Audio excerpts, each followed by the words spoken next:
Day, ladies and gentlemen. So in this short video, we're going to take a look at lists and how to set them up in web pages. So here we've got an empty HTML file with just the structured tags.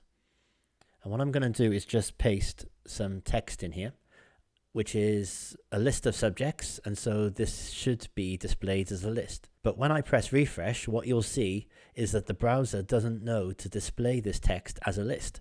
So it's displaying it as a single line of text. Now the way we can fix that is we can say the items that I want to be in a list, I'm going to wrap up in two different types of tags. So the first thing I'm going to do is use a UL tag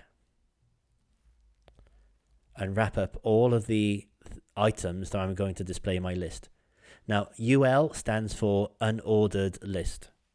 And if I press save now and then refresh my page, well, we can see that UL has dropped maths, English, French and computing onto a new line, and that's because UL is a block element, but it's still not displaying as a list. What I'm going to do is add another tag called an LI.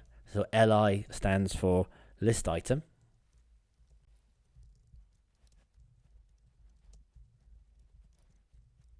Okay, so now I've got a list of subjects.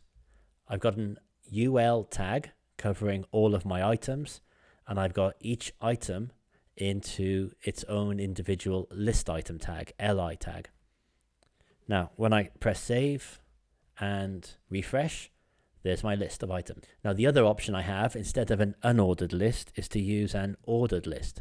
So that's an OL. And when I press save, you can see that that changes my bullet points into individual numbers. And if I add another LI, you can see that because it's an ordered list, then the next number automatically appears as a 5. Okay, so as always, I look forward to see how you're going to use this in your work, and I'll talk to you all soon. Take care.